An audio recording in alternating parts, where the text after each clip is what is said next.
Okay, good morning everybody.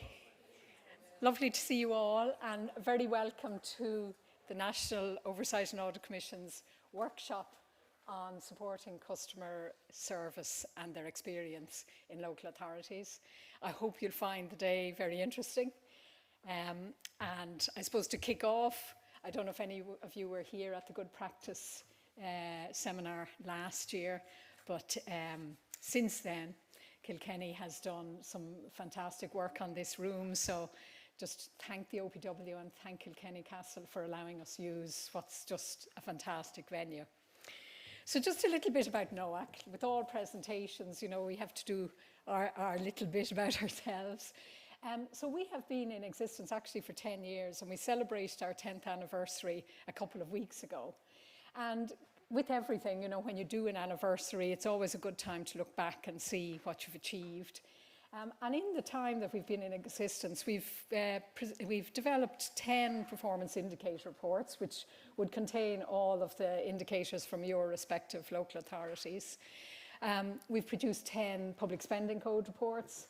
We've looked at 32 individual scrutiny reports for local authorities. And we've run 6 Good Practice seminars. We hope to run another one next year, and of course we have today as well. And then we've published a range of other reports. Now, it might sound, oh, all we do is do reports, but actually the reporting is an essential part of our oversight capacity. And I suppose we hope it provides benefit to all of you in your work. And we have lots more to do. Famous saying, lots done, more to do. And we've quite good, ambitious plans for the coming weeks and the coming months, and we'll be looking forward to working with all of you. So that's our kind of bit about NOAC. But coming to about today, so part of NOAC's function is also overseeing customer service. And I know a lot of you are involved in communications and customer service. And customer service is so important. I mean, I suppose we had the old customer service, you know, kicked off by Fergal Quinn way back then. And I'm actually from a marketing background, and we've always had this dispute in marketing. Is marketing just the responsibility of a department, or is it the responsibility of everyone in the organisation? And the same can be said for customer service. Customer service is the responsibility of everyone in the organisation.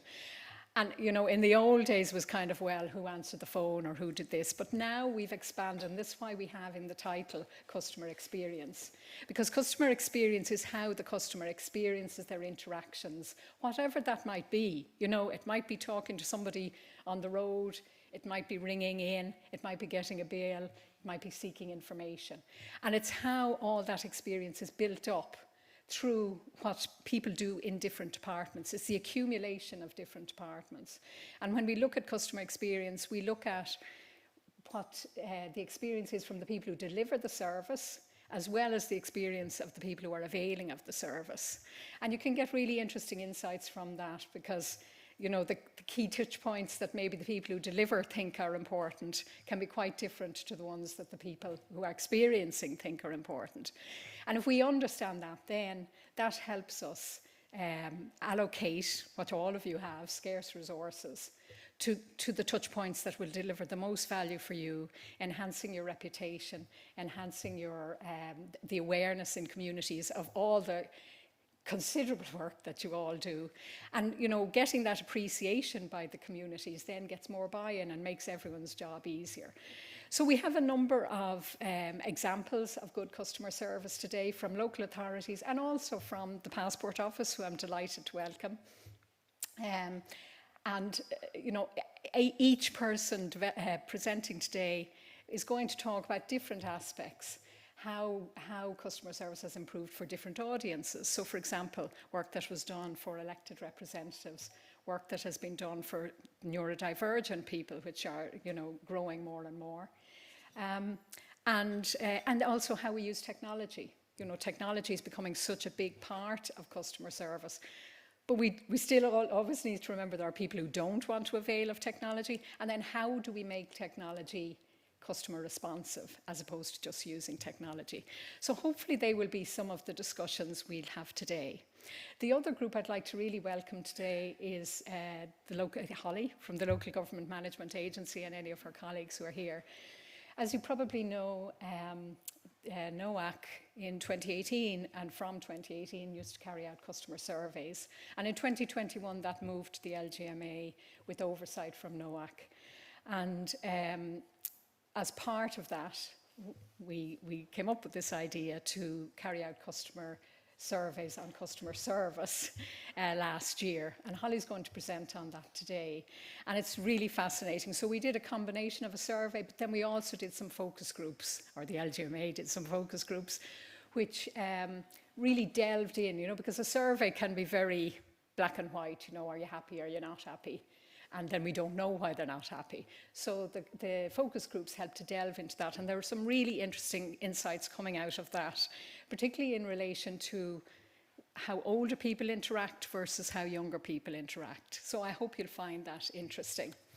So that's kind of the outline for today. I always think when you come to something like this, if you come away from the day with one or two little snippets, you might find one presentation doesn't do something for you, but something else is fascinating. If you come away with one or two snippets, I think that's a good day, So hopefully each of you will, and you will find it useful that you attended today. So just to conclude, I do want to thank Anne Tehan of the OPW for allowing us and helping us host the event here. I have to obviously thank the NOAC Secretariat for all of their support. This wouldn't have happened without them. I have to thank this event, along with the Secretary, has been organised by, we have a small working group, and I'd like to thank the members of the working group who are here today, and of course all my NOAC fellow board members. But finally, I'd like to thank you as well. Well, sorry, not finally, I have someone else to thank. I'd like to thank all of you for giving up your day. And then finally, I'd like to thank all the presenters, because I know when you present at something like this, there's a lot of work goes into it. A lot of work that maybe goes into something that takes 10 minutes in terms of refining the message, making the presentations, rehearsing and all of that. So thank you all very much for taking your time. So I hope you'll enjoy the day. I'll hand over now to Jonathan Healy, who's our MC for the day, and do ask lots of questions, and let's try and make it a good interactive session. Thank you very much.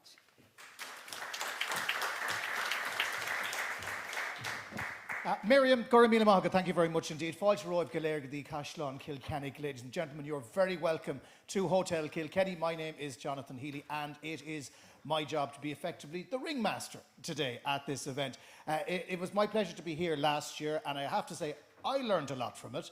Never mind what you might have learned from it as a group. There's a couple of points. I love this venue. I was only saying to someone from the OPW downstairs that this is actually the best venue that I do events in every single year.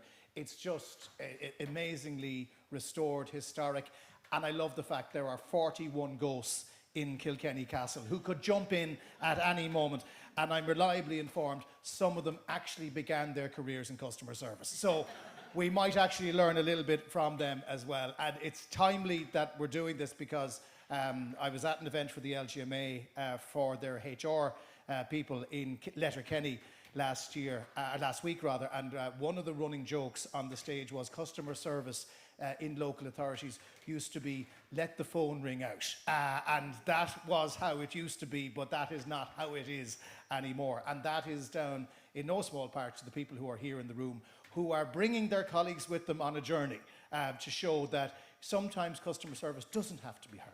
Sometimes it actually is of benefit to both sides. And in fact, local authorities have seen huge leaps forward in how they're using technology to free up people's time so that they can do other things that would be of benefit to the public, as well as engaging with them in a very meaningful way. So there are lots of things that we can do. Just a little bit of housekeeping before we move on. If you have a mobile phone on you, and let's face it, all you do, we're not asking you to switch it off or anything, but if you could switch it to silent, that would be great.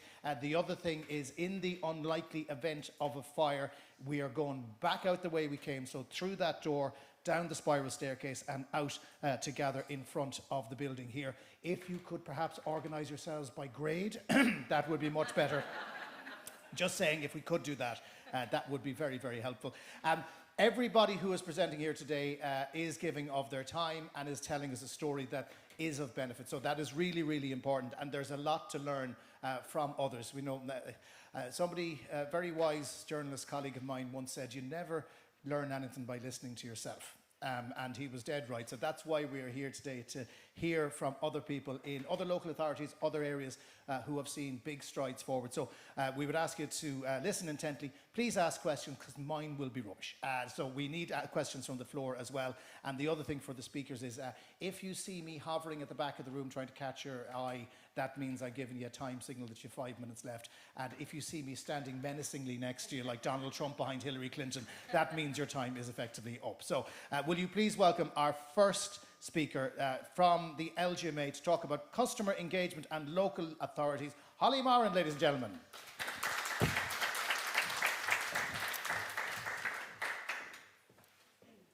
Sorry, just make sure I know how this works first. Okay, perfect. Okay, so hi everyone. I'm here to talk about the findings from the Local Government Customer Service Research Programme. As Miriam mentioned, NOAC are the funders of this research, and it's now in its 4th year. So we've got great results over the past 4 years. So I'm going to talk about those today, and particularly the emphasis on customer engagement. I can't see the slides. Oh, there we go. The presentation content. The first part is really about the annual customer satisfaction survey. So we've got service awareness, service use and satisfaction, channels of engagement, sources of information, and then sentiment statements or attitudes towards local authorities. And then the second part of the presentation goes on to discuss the additional questions we added into the survey this year on the special theme of customer engagement. So we added some into the survey, and then we delved deeper in focus groups as well to talk about what customers want us to do around the area of customer service. Many of you may already be familiar with this research. It's been presented quite frequently. So Bernie O'Donoghue, my colleague, has presented it recently at the DRS plenary. So I'm going to take a slightly different stand today, and as Miriam mentioned, to look at the differences between that younger and older cohort, so the 18 to 24s and the 65 plus.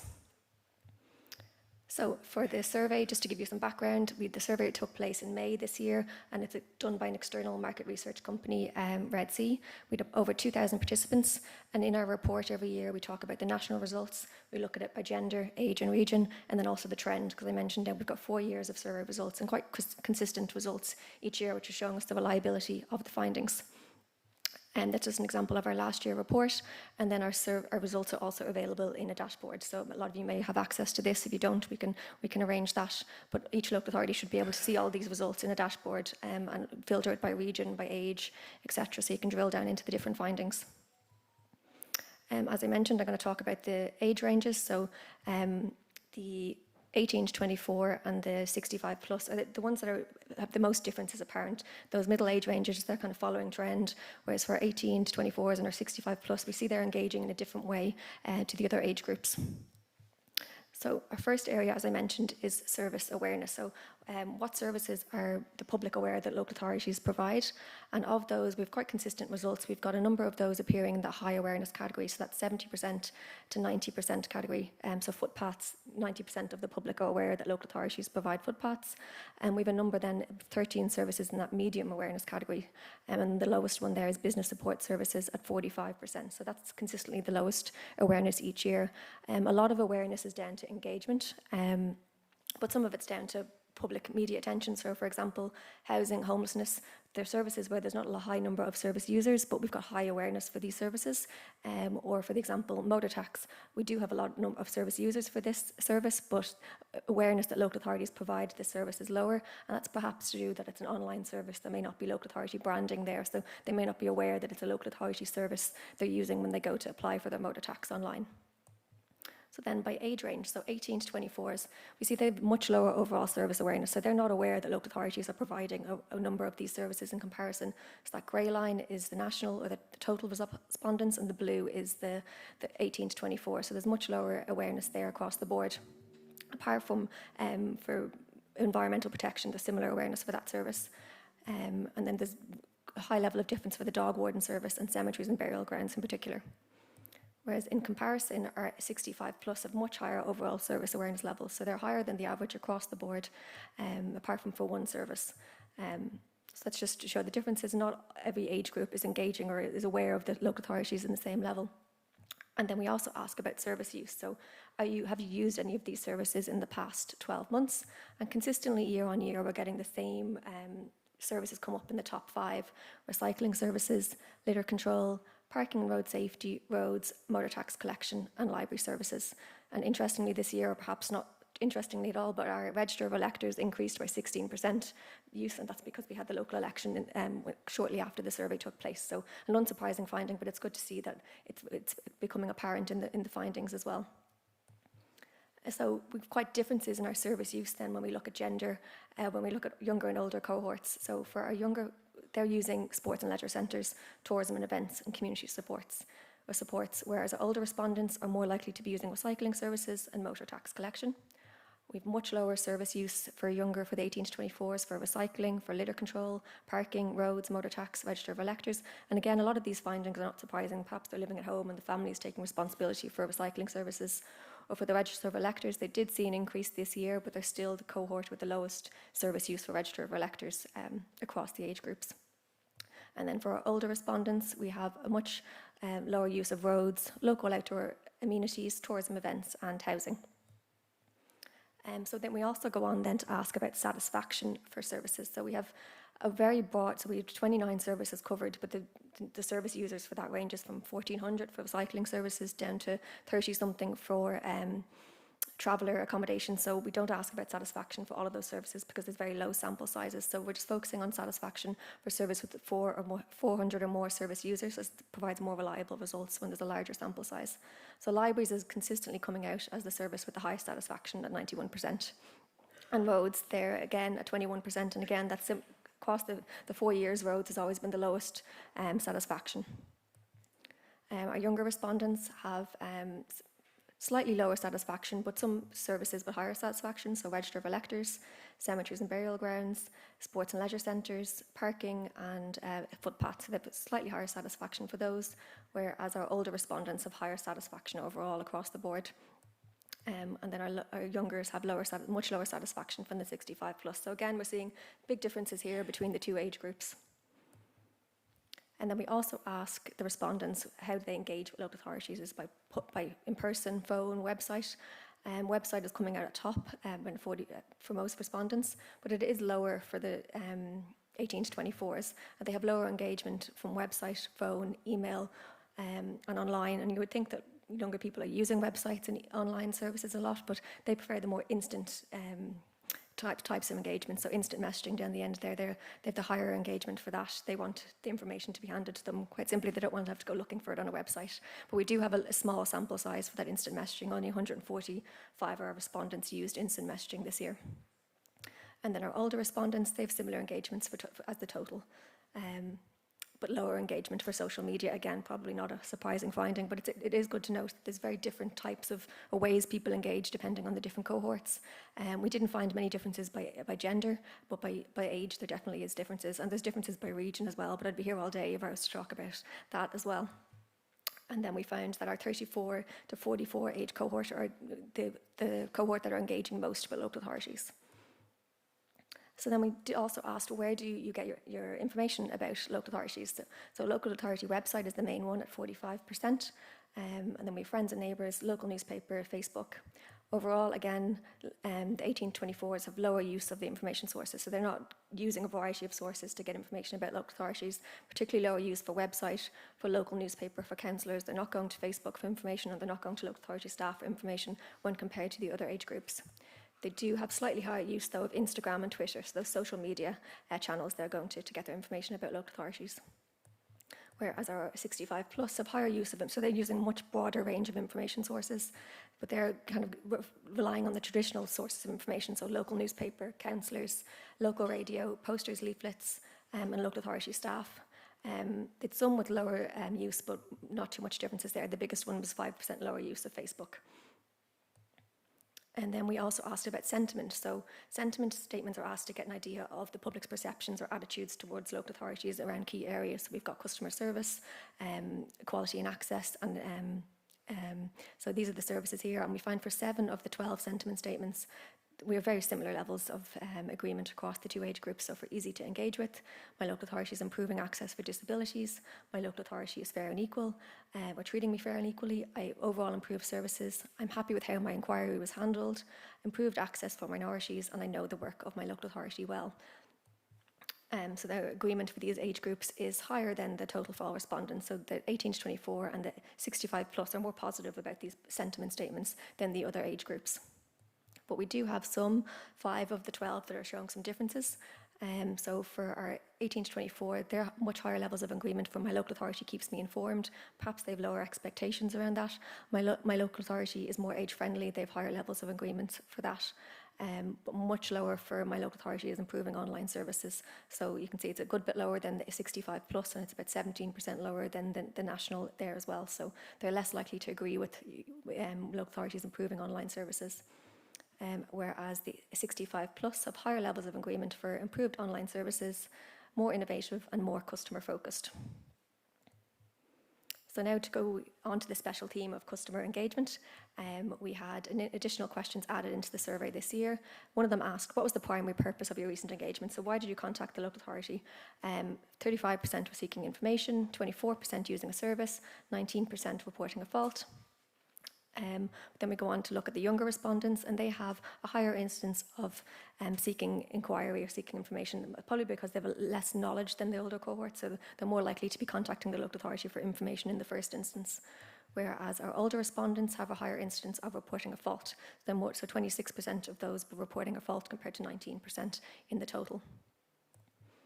We also then asked at satisfaction with your most recent engagement, and this was divided into direct engagement, so people who dealt with in phone, person or public meeting, and 68% were satisfied with the staff knowledge, 79% were satisfied the staff were courteous, and 60% were satisfied with the duration of the engagement. There are some differences there between the age groups, so slightly higher satisfaction with staff knowledge for the younger age group, but the 65 plus were more satisfied overall, both with my staff member was courteous and with the length of time to conclude engagement. And then with indirect staff engagement, so those who had an engagement via online, email, letter, social media, 63% were satisfied with the quality of the engagement.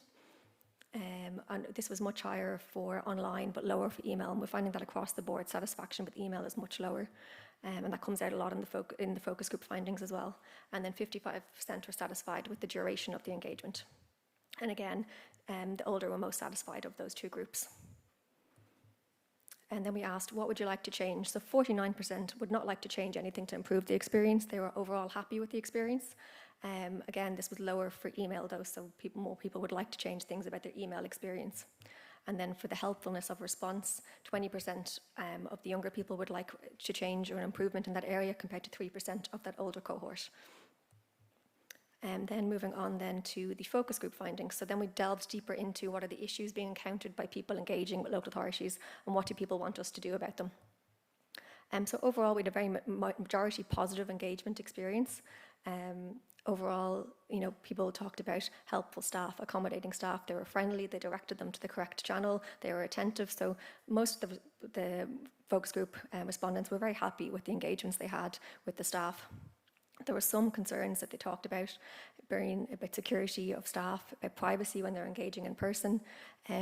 With email, the concerns were mainly around they weren't sure if it was received, if it went to the right person, if they needed to follow up, and the same with phone calls. They didn't know if the message had been received or what kind of time frame they were going to get a response by. So what do people want when engaging with local authorities? So this is kind of the crux of it now. They want improved engagement processes, so more accountability and transparency.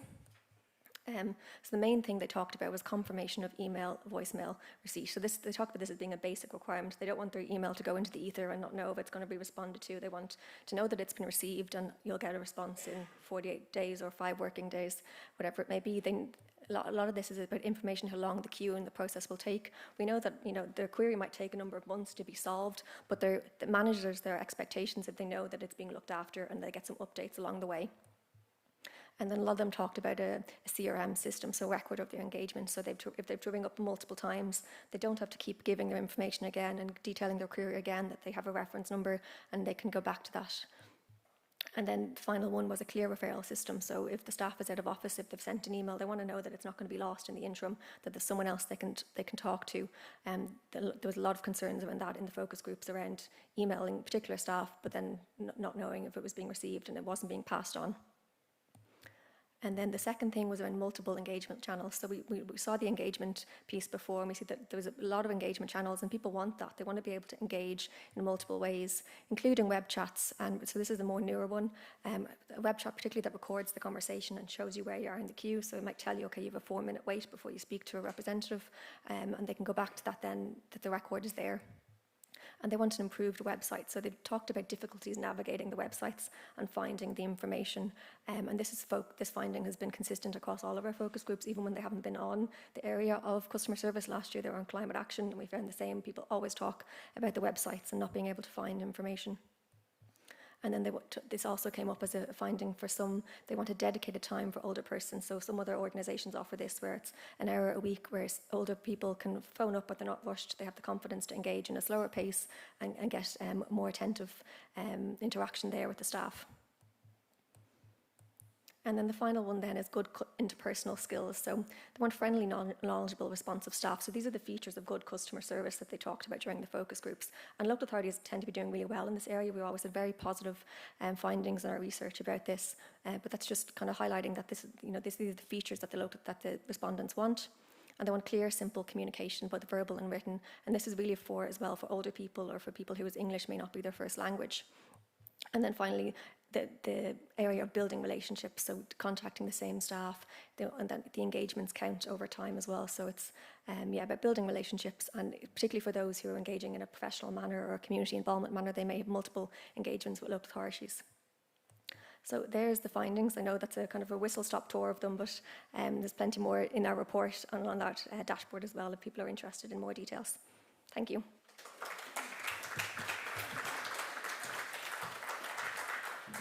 Holly, thank you. There is so much to take in there. And it's a really, really detailed survey. What stood out for me is that, from the outside, the general public looks like a nightmare because they're different age cohorts, different ways of engaging. No two want to do the same thing, and all of a sudden you're stuck in the middle trying to provide a service. Now, it's not unique to you. If you think of what the commercial world has to deal with, it's instant response.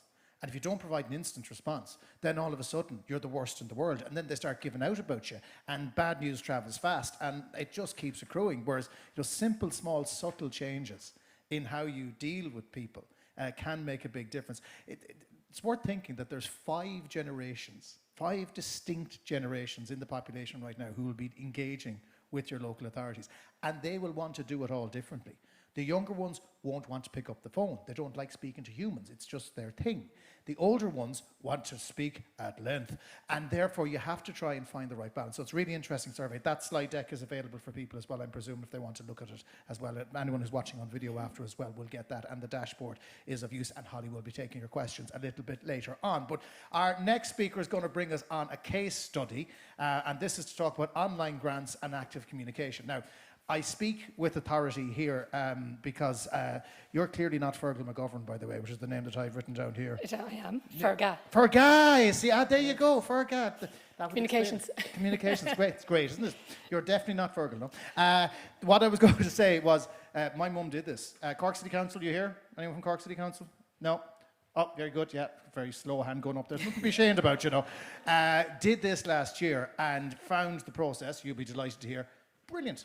And ended up having the house wrapped paid for by all her son's taxes that have been paid over the years, and couldn't have spoken more highly of the process. So it's a good example of how it can be done well, and it's done even better for her in Roscommon, I'm assured.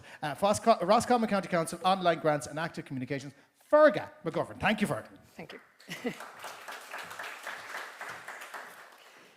Thank you. As I say, I'm Fergal McGovern. I'm the Digital Transformation Officer with Roscommon County Council, and I'm here to talk about online grants, our experience of online grants and active communication. So just a bit of background on how we got to here. In 2019, Roscommon County Council set up a digital transformation team with the aim to provide quality, accessible online services that are efficient, engaging and meet citizens' expectations. easy as.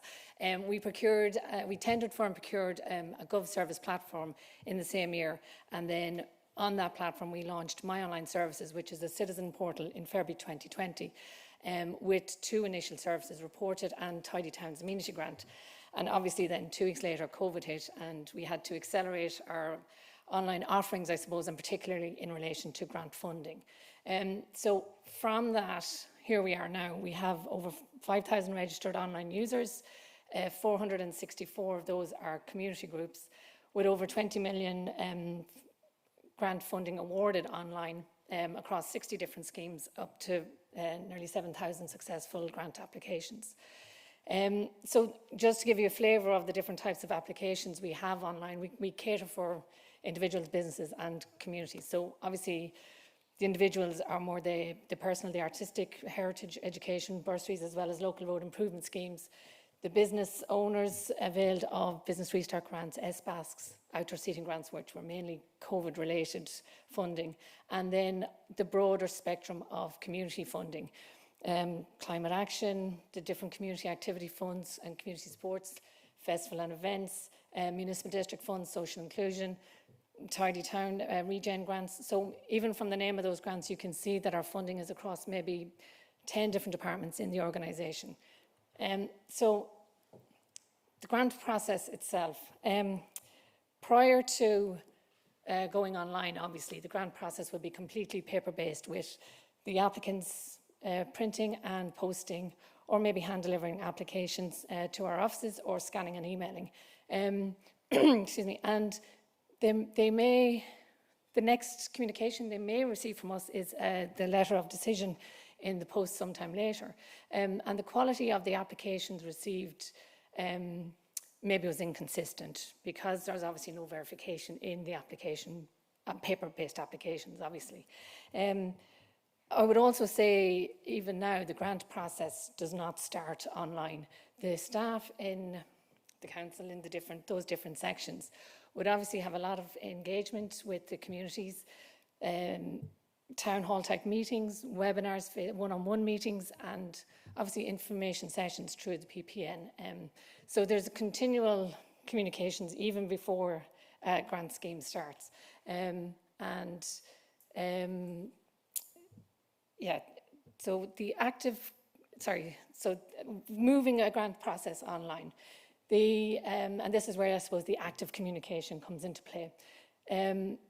We build our grant schemes locally, and not all schemes are created equally. Obviously, they start with an online application, but what happens next in the back office process differs greatly. You know, what happens with a local road improvement scheme would differ greatly compared to a Tidy Towns or a festival and events grant. So this is an example maybe of a community funding based grant. So we have 6 stages, and I won't go into all of them because there's a lot in that, but just to know from this slide, I suppose, that there's engagement at every step of the way, and this is where the active communications does come into play. I'll pick out some key points off this slide, in that when the user submits an application, they get an instant message on screen to say that it's been successfully submitted with a reference number. They will get an acknowledgement email with a PDF copy of their application and the reference number. So straight away, they have confidence that they know it has been received and gone to the right person. At the validation stage, staff will go into the system and normally have 3 choices. Either the application is valid, it requires further information, or it is invalid and does not meet the scheme criteria. Now, if the application doesn't meet the scheme criteria, if we validate in a timely manner, the group would get this information before the closing date of a scheme, and maybe can submit a different project that does meet scheme criteria. Another key step, obviously, is the decision step. It's either successful and will be awarded funding, or it's unsuccessful.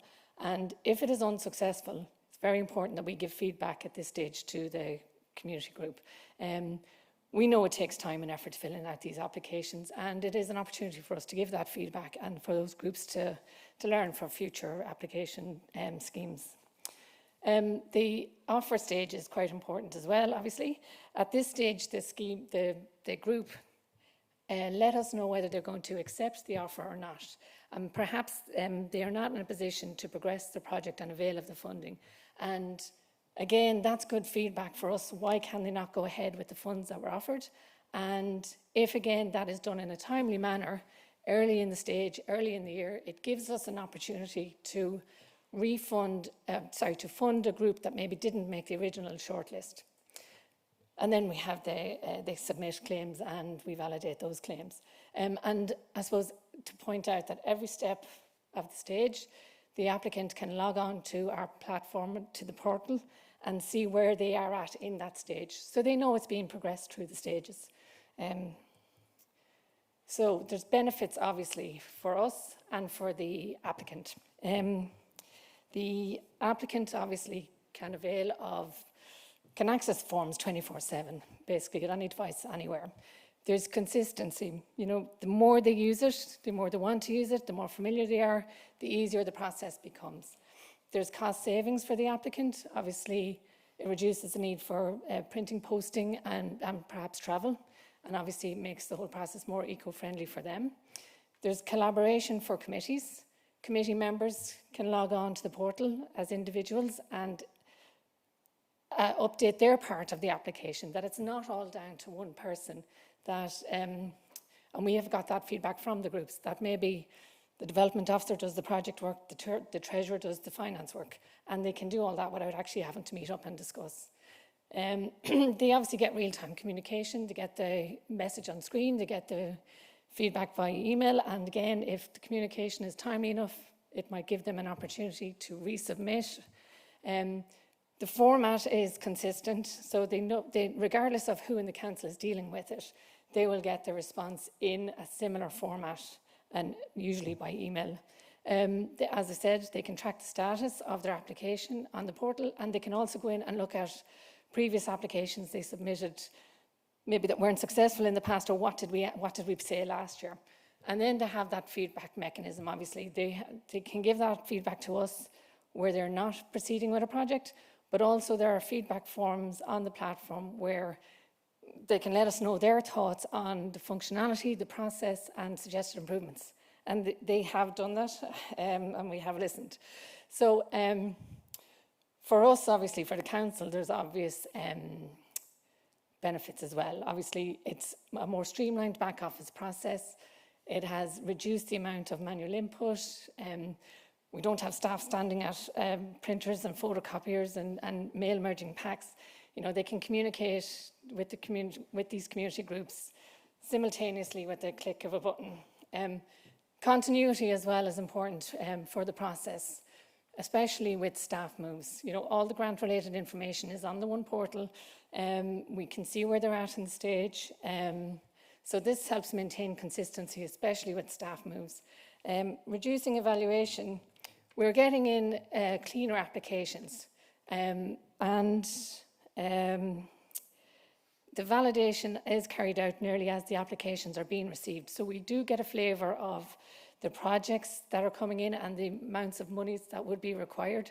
So it really reduces the time for validation and evaluation. And collaborative learning, we certainly are learning from what others are doing around the house. Because we scope out these schemes locally, we know what others have done in other departments. We know what has worked, what hasn't worked, and we can apply the best practices. Obviously then we have the communication advantages as well, you know, with the awareness and reach. As we are promoting the online grants and the portal itself, we're creating a story around it, and that has enhanced engagement and allowed us maybe to reach a wider audience than a paper-based process would have. We are building relationships all the time. You know, by maintaining these open lines of communication, you're fostering trust with the groups, and you know, they're able to track, so they have more confidence in us and what we are doing. The data analytics side of it, you know, we now have a central repository of our online grant, and we can start building a picture of the profile of our groups, where they are at around the county and what their needs are. We map our grant funding, so we can see through these analytics where previous funding has been distributed throughout the county, and you know, it enables us to make better decisions or more informed decisions on where we are funding groups around the county. Accountability and transparency. Obviously, we have an electronic trail now, which is proof of communications, the relevant dates, decisions, and the justifications of those decisions. So challenges and solutions. So challenges, obviously, we know there's varying abilities among our users, and not all users are tech savvy and may find navigating a portal daunting. The complexity of some of the grants, might require more detailed information that is difficult for the smaller groups to provide. User unpredictability. We can't predict what a user would do. We can try, but we advise groups to create an account for the portal rather than using individual accounts. But we can't enforce that because it would be a barrier to access. And then one of the challenges would be our own staff. Some may feel that alternative methods are more user-friendly for certain applicants and try work outside the system. They may assume it might be easier. So solutions to those. For those that need it, we provide technical support, training, advice via the frontline staff, the libraries, the counsellors, the PPN staff, and the ICT support staff, either by email, phone, or in person. We do endeavour to simplify the process, and we do ask only questions that are needed to make the funding decisions. So we try to make the forms as easy as possible. There are no barriers to logging in except an email address. They don't need any codes or anything like that. And staff usage, training, support, and regular audits. The staff need to know that, nothing like a good audit to put you straight. The staff need to know that without using the system, we don't have logs, we don't approve communications, we have gaps in our data, and it's particularly problematic if staff, we don't have case history, and it's problematic if staff move departments or in the event of an audit and you just don't have it to show. So staff need to be aware of the advantages for everybody using it. By all means, pick up the phone if you feel that's a need, but also track it through the system. So our future plans, what's next? We're currently working on this Ask Once, where we're inviting the community groups to submit answers to regularly asked questions. We see it all the time when we're scoping. We ask the same questions all the time. What's your group description? What year were you set up? Are you a member of the PPN? So we're asking them to submit this information once, and then when they apply for a particular scheme, it will be auto-populated. And, page 1, 2, 3 is complete, and then they can just hop to the funding request and the project details. And so we're in the progress of doing that now, and we will have a couple of more meetings with the PPN and the community groups in November.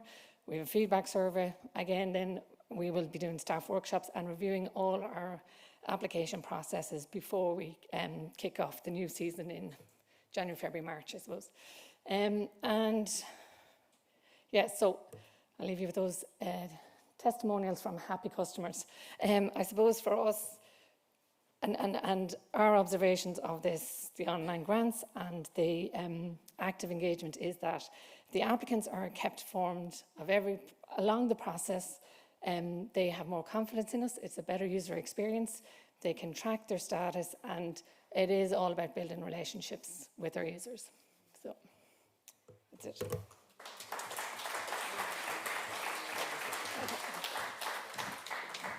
Fergal McGovern, Fergal, thank you very much indeed. I love the way you speak about the new season, by the way, as if it's like the start of the Premier League. Or hurling, indeed, the new hurling season as well. It's good to know. But like that, it's bringing people on the process with you. That's what's so important, because the idea of big, scary online form doesn't suit everybody, but you can help them fill in the form that still doesn't get rid of the form. And it's just about people having confidence in the system.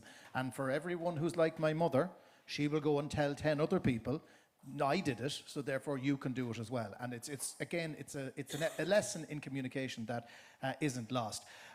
One of the things about dealing with the public, you're all public servants at the end of the day, and that means you have to deal with every member of the public, and they come in different forms and different shapes and different groups, and not everyone is the same, and not everyone is going to engage with the services the same, and you have to be conscious of that. And that was one of the things that perhaps every government body would have been accused of in previous years, that, one size fits all. It doesn't fit all. And the next speakers are going to talk us through how they have been providing services for neurodivergent individuals.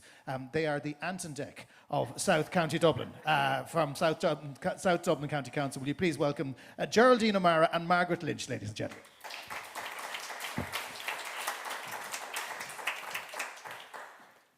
Hello everyone, thanks so much for allowing myself and Geraldine to speak today. We're both really passionate about this subject, so hopefully it comes across. Can I just ask, they don't let me out of the office very often, so can I ask, is there anybody here left-handed? If they raise their hand, if they're left-handed, we have a couple. There's a few, okay. I'll leave that for later. First of all, I'll do a little click now. So, some people are not going to be aware of neurodiversity at all. Some people are going to be aware that there's probably a bit in the media about it. And some people are going to be very aware. And it falls under an umbrella of terms. Autism, ADHD, dyspraxia, dyscalculia. So there's a whole umbrella. There's a whole group. The important thing to know about this is these are lifelong, we're going to say condition.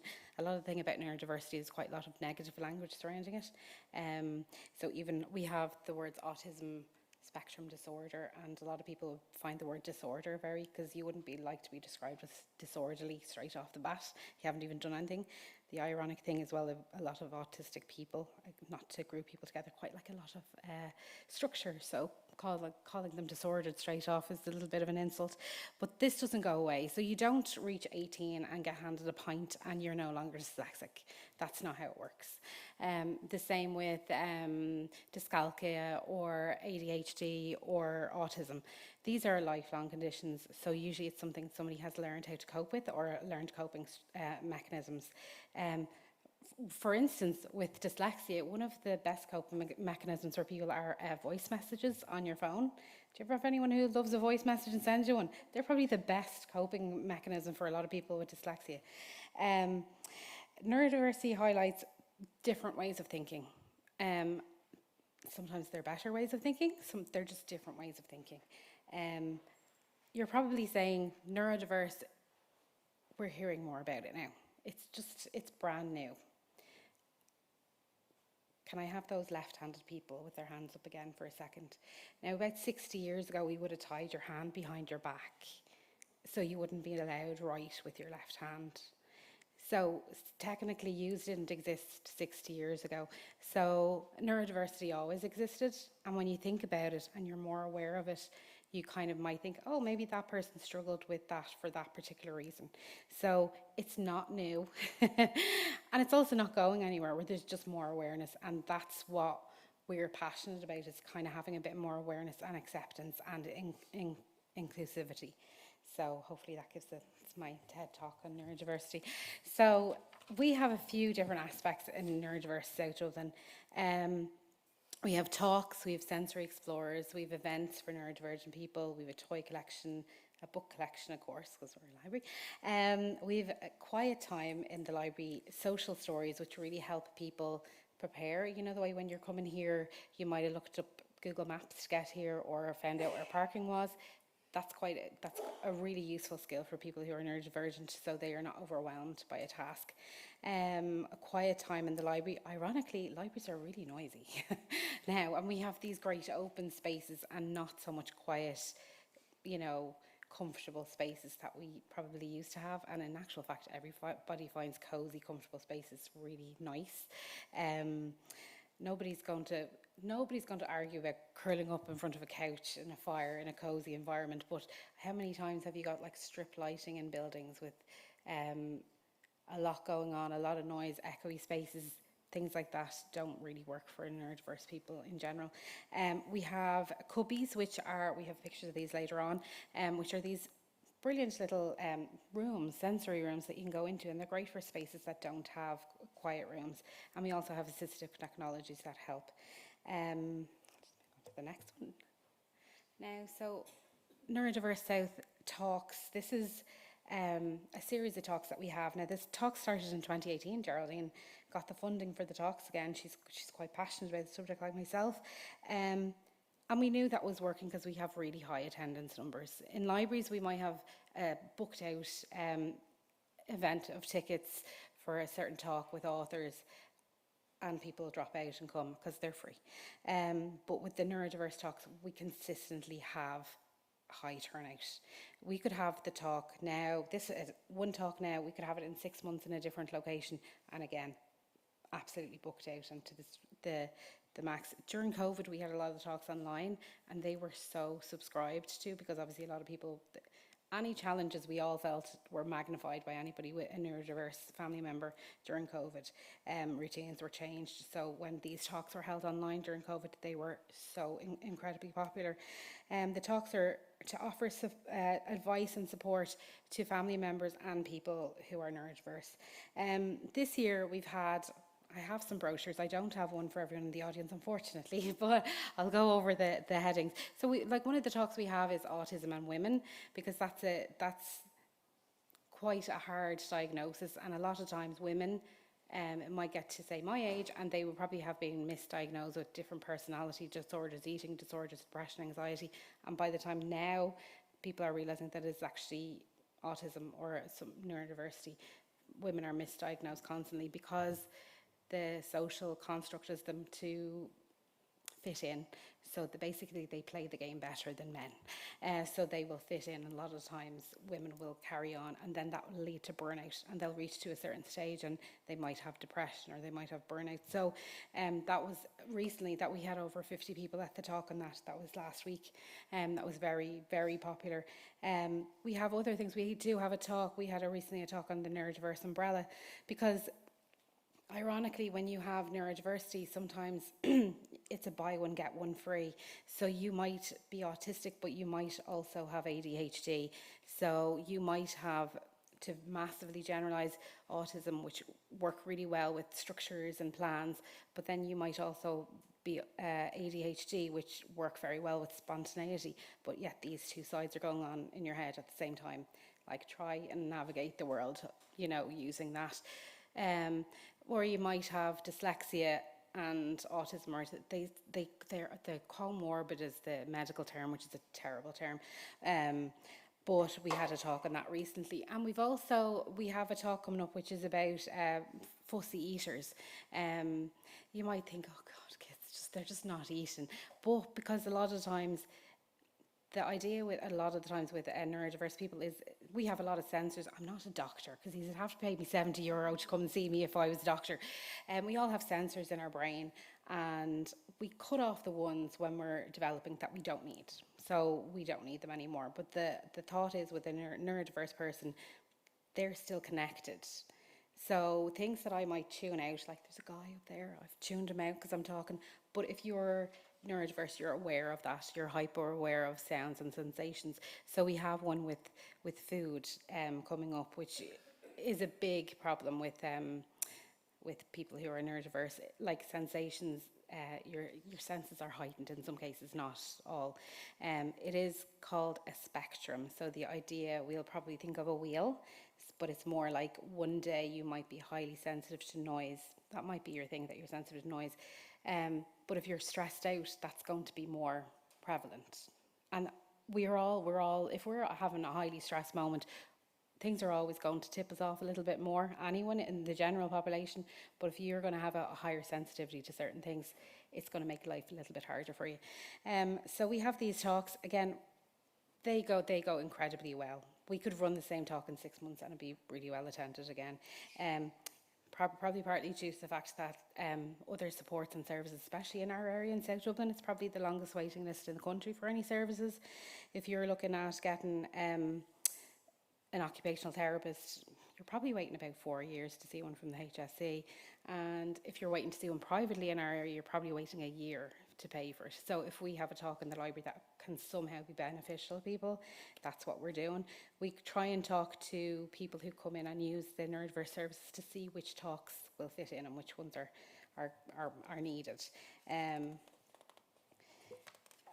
So sensory explorers, myself and Geraldine are very biased because this is probably our favourite part of the whole neurodiverse South Dublin.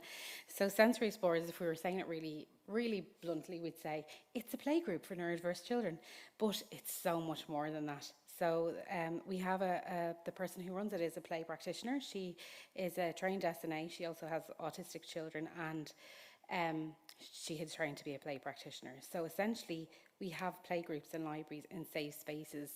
They will be in closed spaces because sometimes some children are flight risks, so they have to be safe, they have to be sensory safe.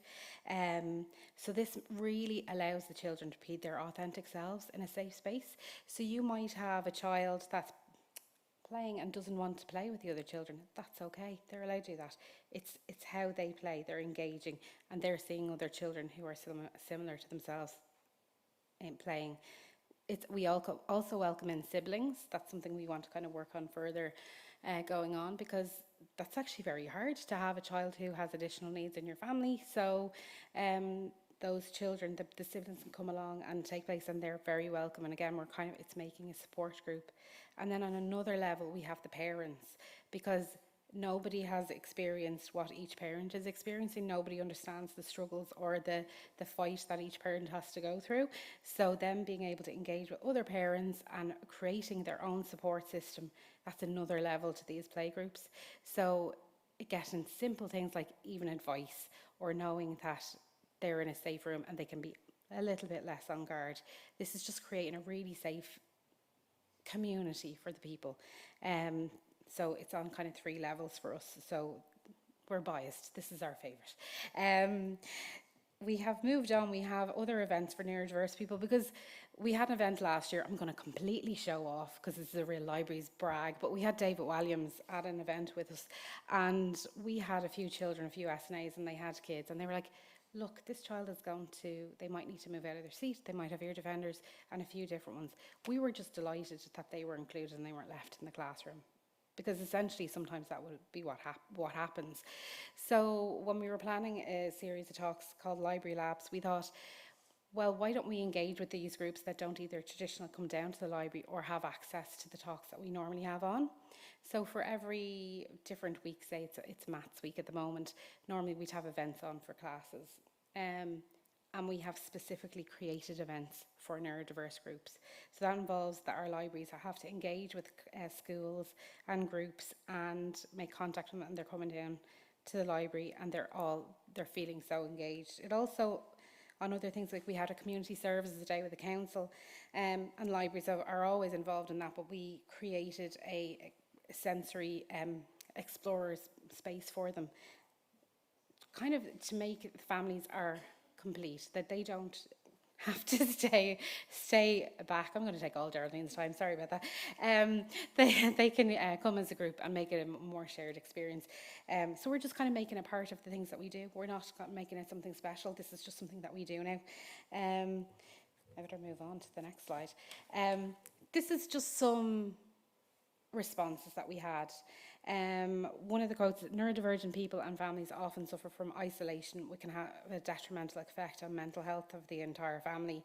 Holding neurodivergent events in the local community lets them know that they're seen and as part of the community and valued. I think that's in relation to the sensory explorers, because it really impacts the whole family, and allowing both the children and the adults just to make a community is really, really, I think it's a really special thing. And this is a quote from one of the schools that came down to the end. Thank you again for the workshop today. The boys really enjoyed it. We're so happy to be included. And the word included is what we hear all the time when we have these events, because it's including a group that is normally left out or left back in the school or whatever. And that's, I think the word included is what makes it a bit special for us. So I'm going to hand you over to Geraldine if I haven't used all the time. Hi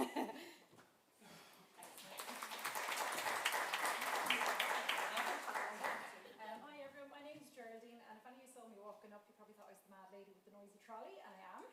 Nice to give you a hand. I brought a few of her toys here today, just to show you. I'm handing those around, and I'll just take out my favourite one. So these are part of our toy collection that we provide for neurodiverse children, and you can just pass them around and then leave them on an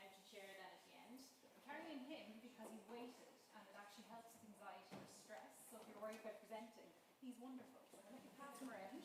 There you go. I'll use the mic, don't worry. I won't shout for the whole thing.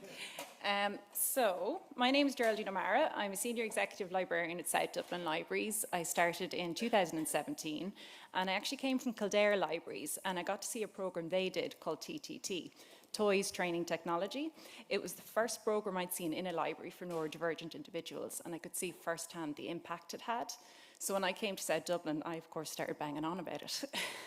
So in 2018, I was given permission to go ahead with a small little pilot project, a few little talks, about 10 toys, and it went so well that we just kept building on that, and it became Neurodiverse South. So you're probably wondering, why should a library do this?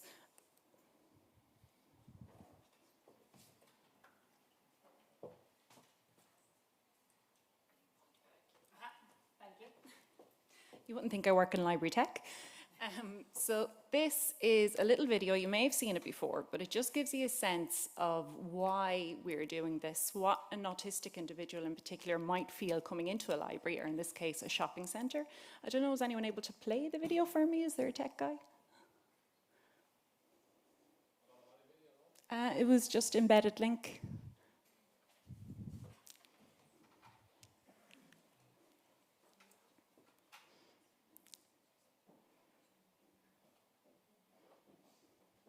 Don't worry if we can't. Don't worry about it. We'll go back to the slide. The idea behind it was, it just shows that an autistic individual or a neurodivergent individual might feel so completely overwhelmed already, even by the feel of their clothes, before they've even walked into a building. So for them to have to change and adapt to our environment, it just isn't really okay. It's up to us to change and adapt for them. At the moment, 1 in 65 Irish adults or Irish people in population have an autism diagnosis. That relates to about 3.3% of the population. We know, though, it is more. At the minute, 1 in 25 school-going children have an autism diagnosis, but there can be a 5 or 6 year waiting list for an autism diagnosis alone. So it's just vital that we do provide services and make our libraries more accessible and inclusive.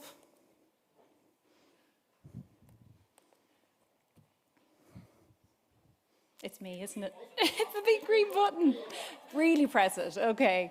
So I'm going to talk a little bit about the toy collection, which hopefully a few of the items are going around there. I actually had more, but I parked so far away I couldn't carry them all. So we started off with a very small toy collection in 2018 and then built on it 2019.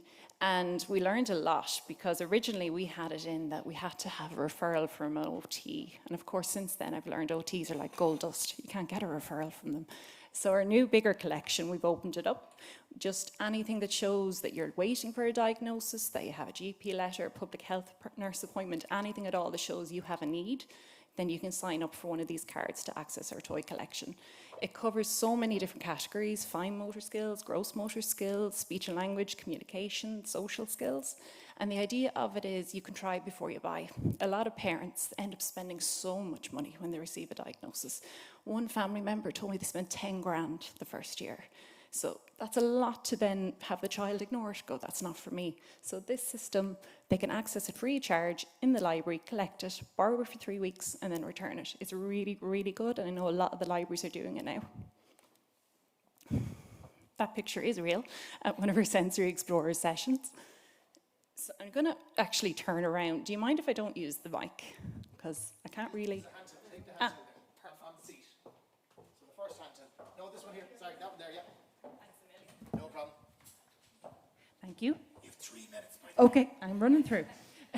So, to strengthen our services and our neurodivergent offering, what we have is a book collection with a Neurodiverse South sticker on each of the books, so it's easily identifiable. That's part of the toy collection, goes along with it. Our sensory spaces and our cubbies, and we're going to talk about our assistive technologies and quiet time and social stories. This is the cubby. The cubby has been one of the best investments our library service has ever made. We were able to buy 3 of them due to Community Recognition Fund, and it's very hard to retrofit a library building to include a sensory space. So this one is, if you've ever seen it, it's like a big fridge that you can walk into. It's fantastic. It remembers you as well. There's an app, so if you wanted to go to the airport and use their cubby, it'll remember you, remember what you like, signs you in, same system comes up. you could choose 5, 10, 15-minute slots. We have 3 of them, one in Ballyrone, one in North Clondalkin, one in Tala. And the use has been phenomenal. Monthly, about 200 on average we're getting out of each cubby. It's fantastic. So this is just a sample of some of our assistive technology. On the left, you see a C pen.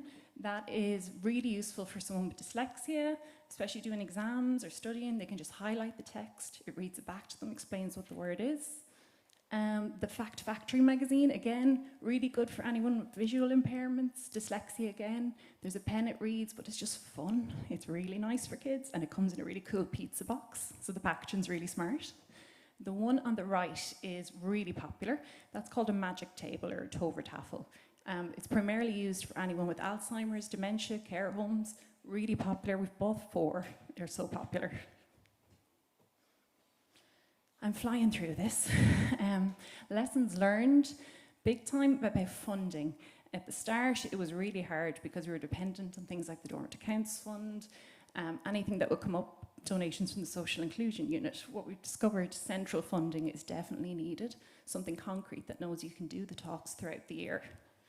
That sensory needs are understood. Really important factor for us was communication with people, with local groups, getting your champions in the community who have first-hand experience and can tell you what they want. The facilitators, similar, just finding out what's good, what works for them, what works for the parent as well, linking them all in. Quality versus quantity. So this one is tricky because as library services, our KPIs are visits, how many books were issued, how many books did you buy? This one, it's a much smaller event. You could have 6 people at it, but the impact is huge. So trying to capture that social impact is definitely something we need to look at. And staff awareness. We're very lucky. We do have very passionate staff, very caring staff. But in the last 2 years alone, I think we've had a huge staff turnover of new 40 members.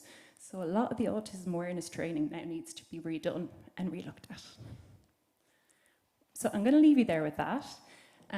Again, if you take anything away, just remember, neurodivergent people don't go away. They should be included in our society, and it's up to us to change to suit their needs. Thank you. Geraldine, I'm going to ask you to take a seat on the panel, if you may, if you can do so. And I would equally like to bring back up Holly and Ferga. And Kathleen Holohan is going to join us on this panel as well. So if I can ask you all to come up and join us here on the stage. We have about 25 minutes for this. Just for the comms people in the room, just to make you feel better, Revenue, through their official X account, just tweeted XXX, and it is being absolutely destroyed online this morning that Revenue is offering you a little kiss, which is nice. So, you know, just in case you were thinking that your day was going in any way different. Can I begin by asking you, Kathleen, we have seen some great examples here from the 3 presenters in different ways about how it goes, but it just goes to show you there is no one size fits all. There is no one single way of engaging with the public. It is what it is, and we have to deal with the public as they come as public servants. Yeah, I mean, I think that's correct, and I think we've gone a very long way in terms of in the sector from changing our position on customer service to what it is now. So, I mean, there would have been a time when people would have said, well, we don't actually have customers, you know, so it's not the same as going into John's stores or Penny's. You have a choice about that. A lot of people don't have a choice in terms of where to go to get what they need. They live where they live, as they say. Exactly, yeah. You know, so, and I suppose it's very interesting to see the services that are so highly thought of by people, and that it's a sort of consistent message. And equally, I suppose, in terms of NOAC, that you know, that you can see that there is a different attitude and experience and view from different age groups. I hate that word, cohort.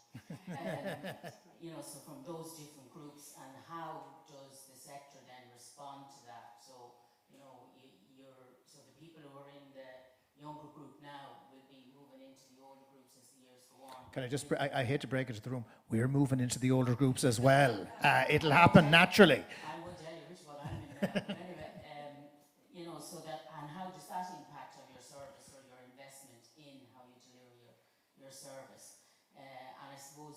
very big point that was made there about the library service and capturing KPIs and capturing it is something in NOAC that we've become very conscious of when we've been doing our validation visits around the country. That what's happening in our libraries now is just extraordinary. And it's such a huge aspect and part of the community. And how do you gauge that? And as you say, you know, 6 attended, but like you don't know what impact that has had.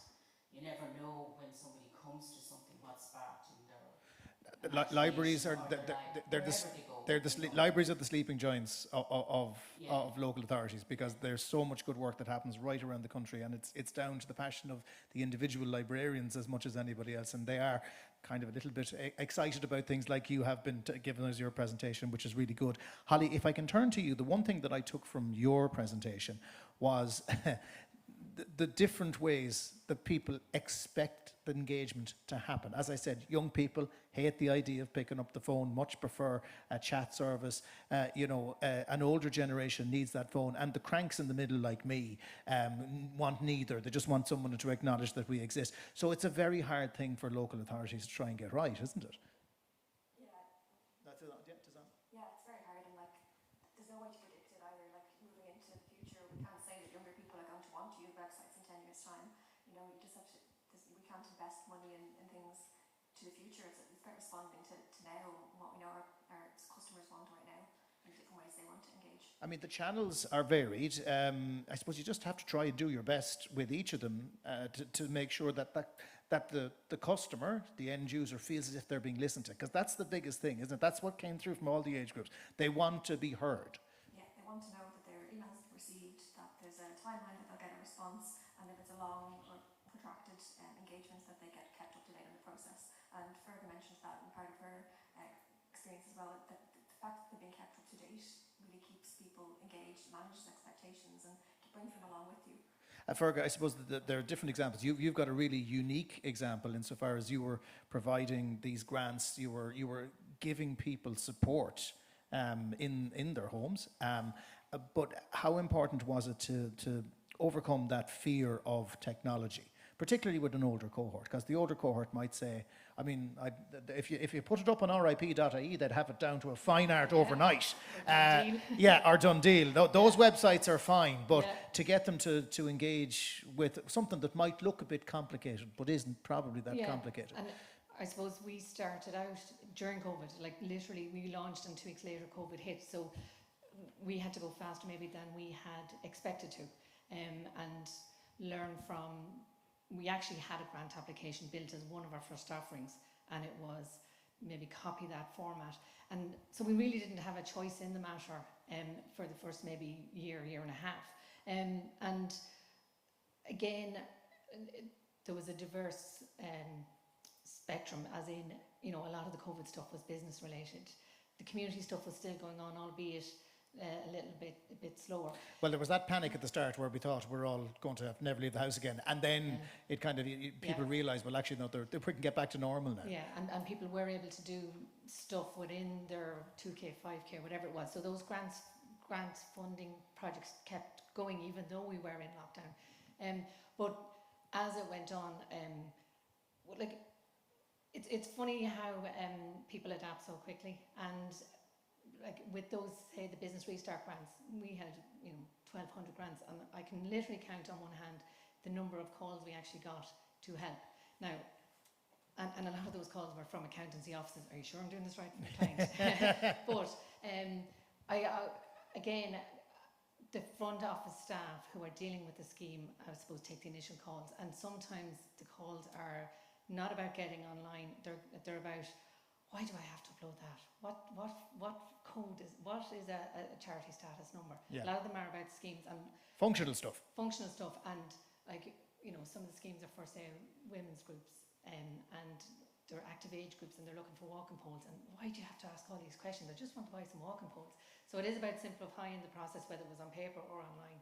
But and maybe talking it through it and sharing screens and meeting them in the libraries. And if we publish anything, the libraries and the councillors are the first informed. So the library staff knows if somebody comes to the counter and goes, there's some grant go, So right. back to libraries being useful again. Do you see? Seriously, Yeah, very useful crowd. 100%. Yeah, so they're the first point of call maybe because they're throughout the county as well. Yeah. So again, we've offered to meet people, but it hasn't had to happen. The PPN are massively involved as well, so there would be webinar sessions, and part of that again would be given by the owners of the scheme. I build it and they own it, and they would do a walkthrough, and then they would be in the room on the night, and I've gone on to those webinars as well to hear any of the questions. So there are supports, and there are different needs, but looking for funding is hard to say. It's a big stick. Yeah, funding is always a challenge. Yeah, it's absolutely. It's a big carrot if you want to go online. Can I ask you that the one thing that would always have been an experience for most people was that, you know, you meet the Faceless Council. And what happens is you meet the email, and there's never a name on the email, or there used to be a name on the email.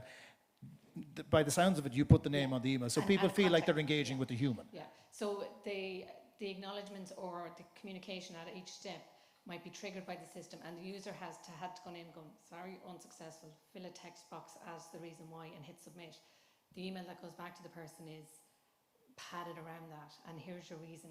And if you have further queries, contact this person, this number. There may be other funding opportunities available. So although it's system generated, the emails are personalised. It still has a human's name on it. Yeah, for sure. As opposed to and the department. Yeah, and a contact number. Yeah. But I suppose with community funding more so, like there's, I'd say 90% of stuff that gets talked about and engagement the groups might not proceed. You know, they're full-time talking, so they're not faceless. Like, I'd say our community staff know every member of every group, or the representatives of every group in the county. We, like I say, we have 500. There's some really good people at getting grants. Yes. Really good people. Yeah. And that's another thing that has come out of being online, because we have centralised data. We map where our funding has gone in the past, and we can see where there's really active groups.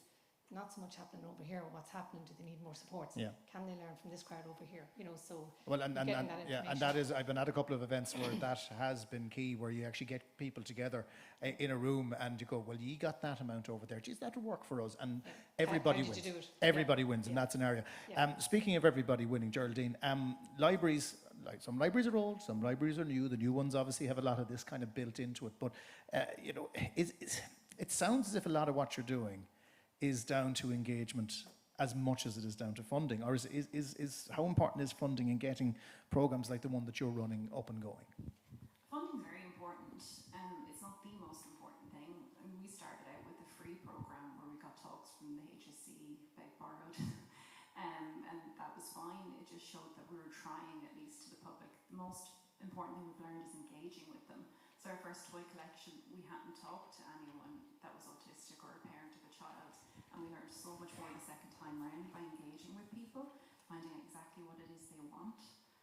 It's not up for us to decide what they want, it's up for the public to decide. But the funny thing about the neurodivergent group that you're talking about, and again, speaking from experience of radio programs over the years where we've interviewed people who have found system says no, or they feel locked out or excluded, a lot of the times because people don't listen to them.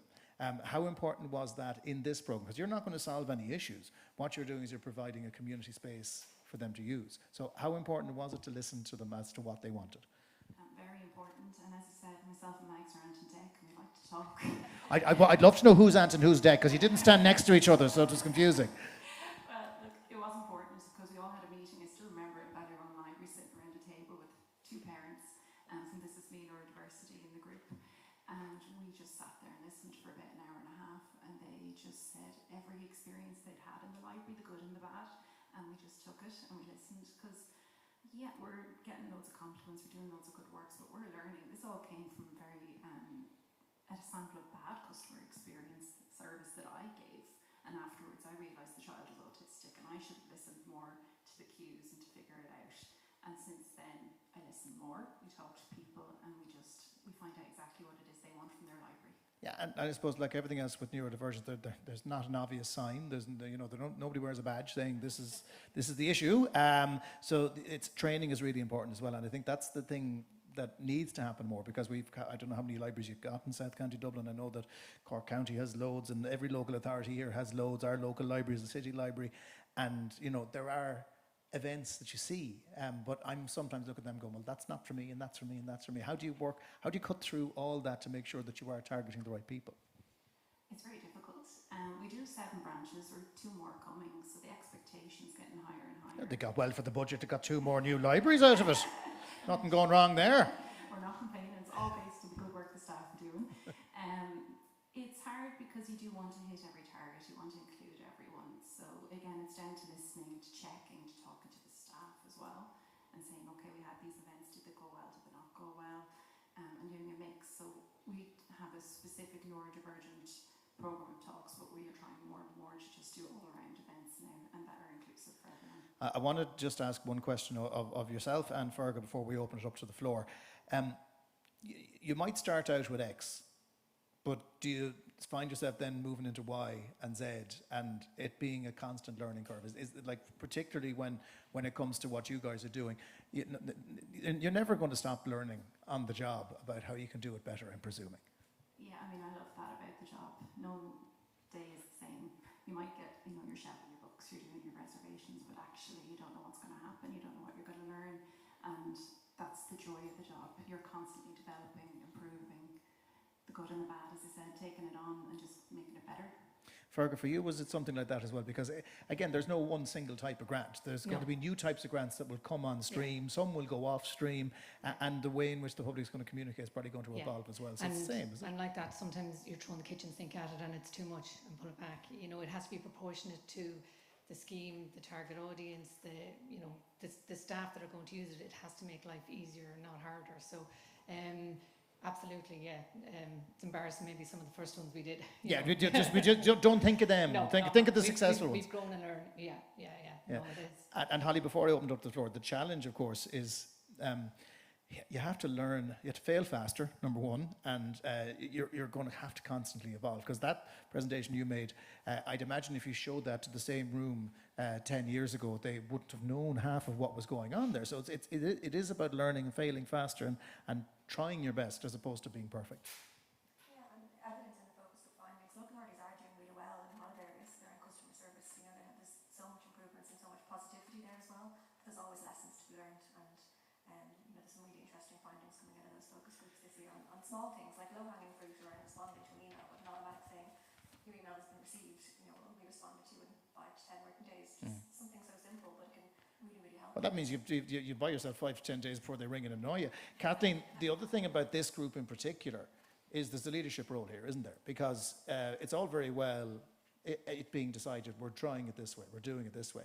But local authorities being what they are, you have to try and convince the far-flung corners of your building and of your operation to buy into this. So there's a leadership role here as well, isn't there?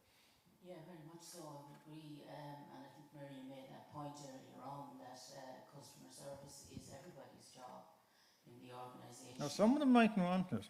No, I know that, but at the same time, you have 3 great examples here this morning, and yet at the same time we're talking about, nobody getting a response to an email, so they don't know if it's gone into Mars or whether it's gone into the council office. And yes, we get these wonderful examples of really good quality and really best practice. So I suppose it's really important from the leadership perspective that the message is very clear. You do the basics right, and we will use our flair and our imagination and our ability, which is, in view here in abundance this morning, across the sector to deliver better services to our customers. And I suppose, going back to your point earlier on, we're also seeing how complex our customers are, and the changing role of local government, and that comes back to the leadership piece. The one thing, I worked for Dennis O'Brien for many years when he was in charge of Newstalk, and the one thing you learned when you were there, never lead with the problem.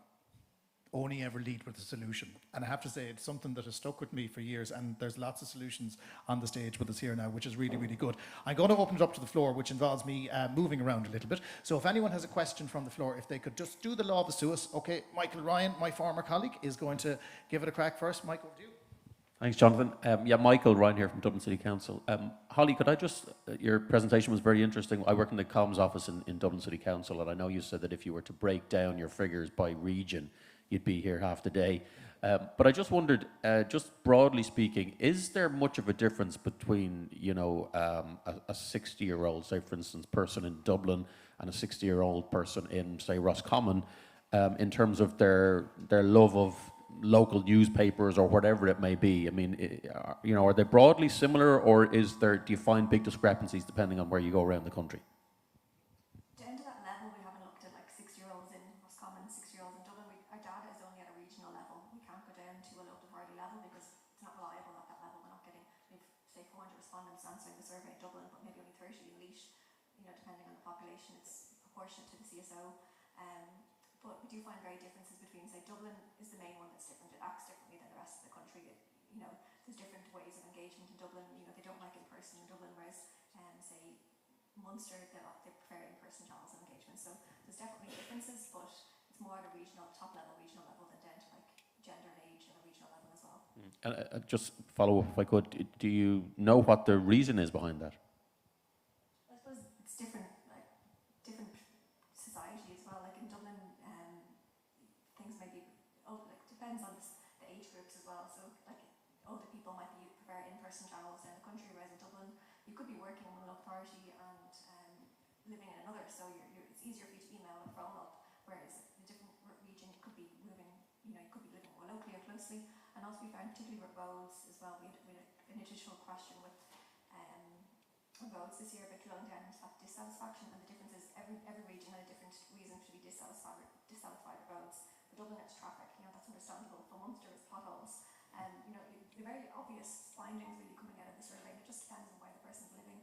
Like people in Dublin use posters and leaflets to get information because, you know, there's buses and things, whereas in more rural areas they're not using posters and leaflets to get information as much. They're looking to their local newspaper, their councillors, more traditional sources outside of Dublin, and bigger sources like TV and national media in Dublin. Thanks, Ali. Would you just accept in Dublin? You're just a bit odd, Michael. I mean, that's the obvious answer there. Have we someone else? Yes, I'm going to just walk around this side here. And again, if you can say your name for those who can't see you. Mary Mulholland, Kilkenny County Council. I felt obliged to ask something because I'm the native, but I do have so many questions.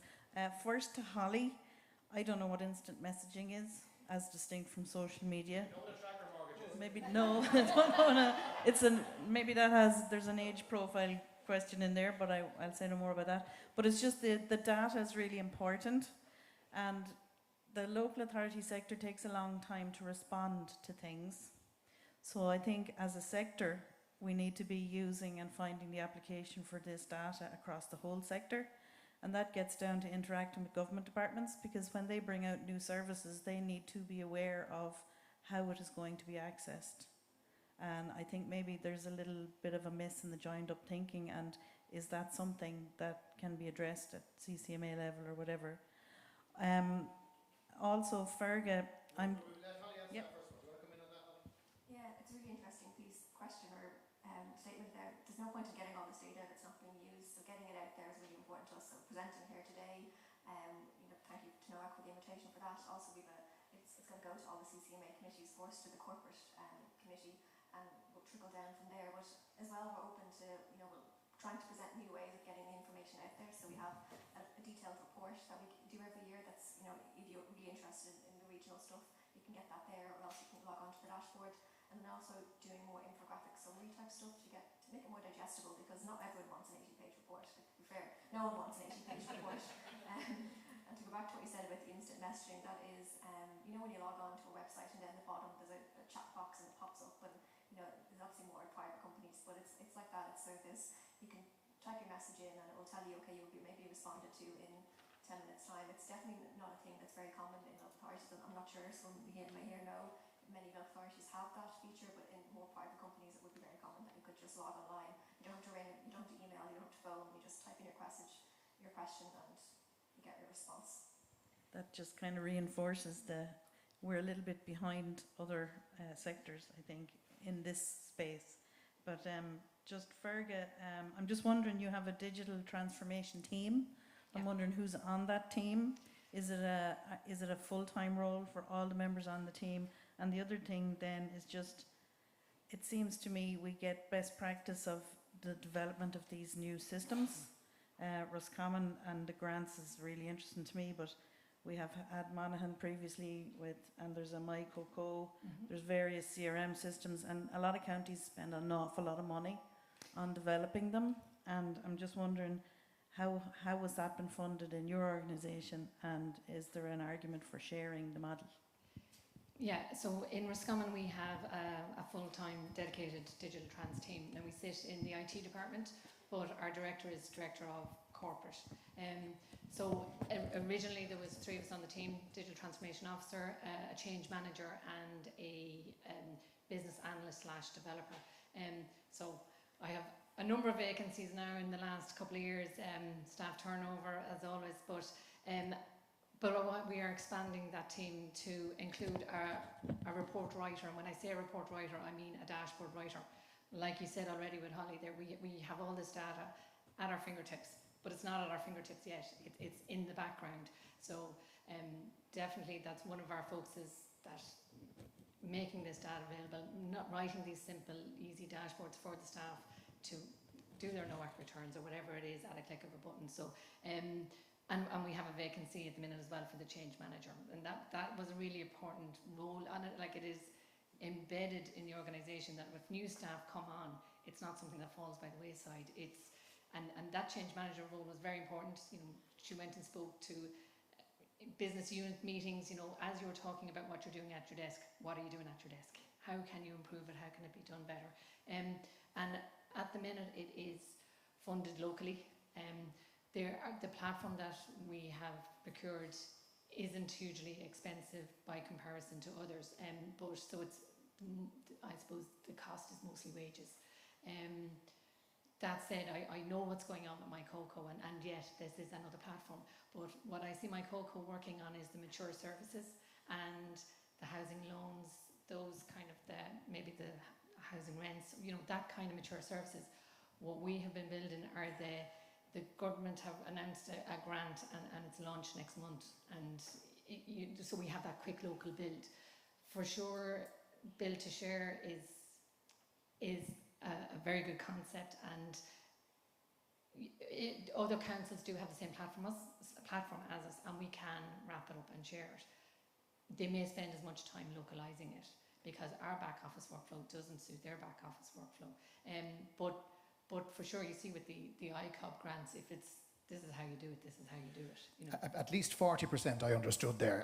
There was a lot of technical terms. You understand me? Yeah. It's okay. I was just nodding, going, yeah. I mean, the other thing about this is there are jobs in local authorities in 10 years' time that do not exist today, and it's evolution and speed and resilience of the organisation to pick them up. And that probably was part of a challenge. Our job descriptions are the IT job descriptions, so we're ISANs. Yeah, you were supposed to be putting keyboards into computers downstairs, as opposed to. That's how I started. Yeah, exactly. Yeah. So it's different. I've time for one more quick one. If we've one more quick one from the floor, because I'm standing between ye and the comfort break. Have we another question from the floor? Are we all uncomfortable and need the comfort break? I think we'll take the comfort break. Ladies and gentlemen, can we have a huge round of applause for Holly, for Ferga, for Geraldine, and for Kathleen? We'll let you go down, guys. Gura Mahaguv.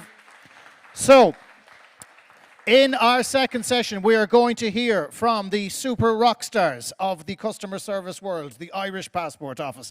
We're also going to hear from Dublin City Council, from Meath County Council, a reenactment of many great All-Irelands over the years there, and we'll have another question and answer session as well. So we're going to take a break for 15 minutes now, folks. So 15 minutes, which means we're back in the room at 10 to 12.